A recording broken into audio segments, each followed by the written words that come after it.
the pain that wakes them up at night. Do you want to know what truly keeps someone awake after they've hurt you? It isn't the angry texts at 2 a.m. It isn't blocking them, unblocking them, checking what they're doing. And it's definitely not those passive-aggressive posts hinting at your pain. All of that is noise, and noise is cheap. The most devastating punishment isn't hate. It's erasure. Today I'm going to show you 5 silent habits. 5 psychological strikes that cut deeper than anything you could ever say. And once you use them, something unusual begins to happen. They, the arrogant ones who walked away, betrayed you, dismissed you, start becoming obsessed with you. They feel guilt. They watch you from a distance. Some will even crawl back, begging for a doorway into your life again. But here's the twist. When they return, and they will, you may discover you don't need them anymore. Forget the soft, sentimental advice floating around. This is the strategy of the strong. This is Stoicism in motion. Let's begin. Habit number 1. Treat them like a stranger. When someone wounds you, their ego waits for a performance. They expect tears. They expect screaming. They expect you to fall apart. Why? Because both desperate love and furious anger send the same message. You still matter. You still have power over me. Don't give them that satisfaction. Treat them like a stranger. After the damage is done, you show no sadness, no fury, nothing. If you bump into them on the street, you offer a polite nod, maybe a calm hi. Then keep walking. No emotion, no lingering, no deep explanations, no accusatory looks. Polite, but cold as winter. This single behavior shatters their ego. It creates a terrifying void inside them. They begin asking, wait, do I mean nothing now? Yesterday, I was the center of their world. Why am I invisible today? Was I replaced already? Stoicism teaches detachment from external disturbances.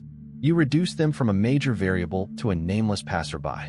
You delete them from the operating system of your life, the same way you uninstall a useless app. They are not an enemy, not a friend, nothing. And remember this, hatred is not the opposite of love. Indifference is. When you treat them like air, you say, your power here has expired.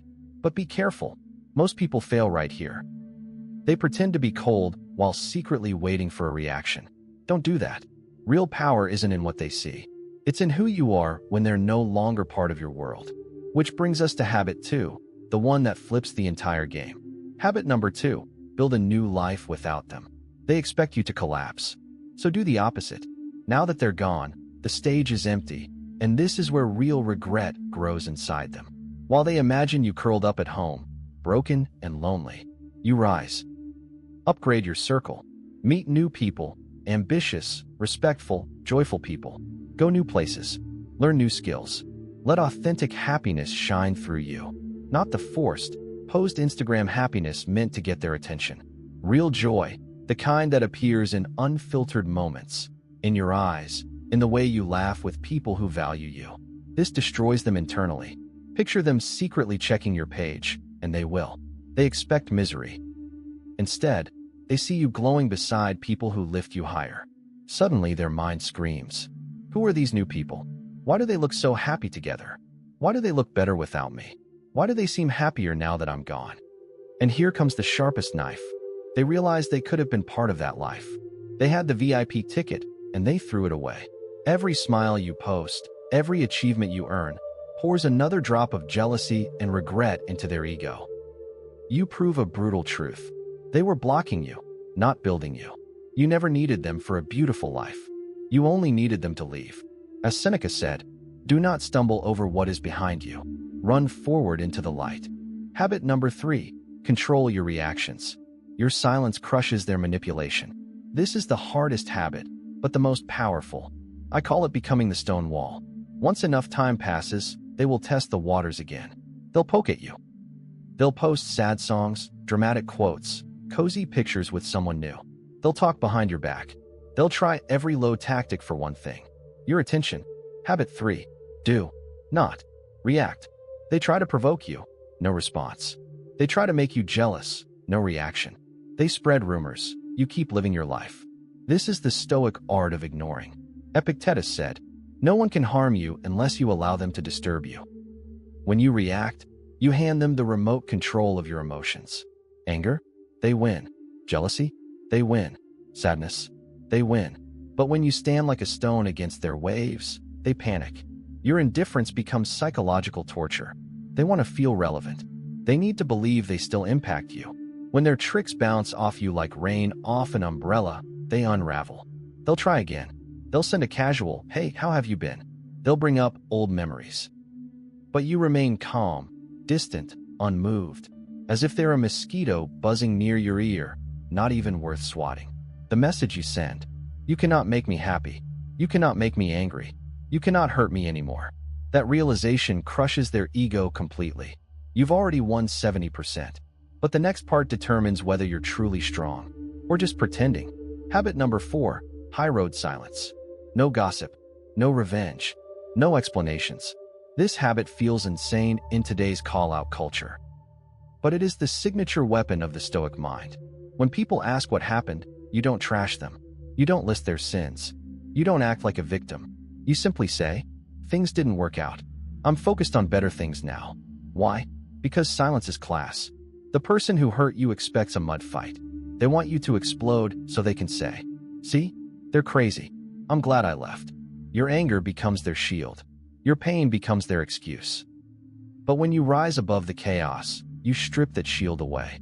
Imagine a mutual friend telling them, "I saw your ex." They didn't say anything bad. They just said they've moved on. That sentence hits them like a collision at full speed.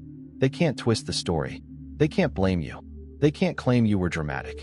Your dignity exposes their lack of it. Your calm magnifies their pettiness. People notice. You become the one with character, the one who grew, the treasure they threw away. Never lower yourself to match someone who wronged you. Stand above, where your silence roars louder than revenge. Habit number 5, silent forgiveness. This is the final piece. The highest habit of a truly free soul. Deep inside, quietly, forgive them. Not because they deserve it. They may never deserve it. Not because they apologized. They may never apologize. You forgive them for you. Stoicism teaches that holding anger is like drinking poison and hoping the other person suffers. As long as you hate them, you stay tied to them. Resentment weighs heavier than love. Cut the chain. Let go, like releasing a balloon into the sky. But listen carefully. Never tell them you forgave them. No texts. No dramatic closure meetings. Nothing. You forgive silently and move forward. Why keep it a secret? Because that is real freedom. When you forgive in silence, you reclaim all your energy. Pain no longer wakes you at night. Bitterness no longer poisons your good days. You become light, unburdened, free. And trust me, they will feel the shift. Energy doesn't lie. When they hear about you, when they see you from afar, they sense something different. You've transcended. You're healed, fully, not halfway. They realize they can never return. They can never fix it. They lost someone pure enough to forgive them. And now you're gone beyond their reach. Your silent forgiveness becomes your liberation. And their greatest loss. Conclusion, the path of rebirth. Look closely. Our mission isn't petty revenge. It is rebirth. These 5 habits weren't created just to make someone regret losing you, though they will. Their real purpose is far deeper. They bring you back to yourself. Treat them like a stranger. You honor your present. Build a new life. You honor your future. Control your reactions. You honor your emotions. Choose high road silence. You honor your dignity. Forgive silently. You free your soul. Stop wasting energy thinking about hurting them back. The sweetest victory is realizing, when you look over your shoulder, they don't matter anymore. You've already won. Not because you crushed them, but because you rose above them.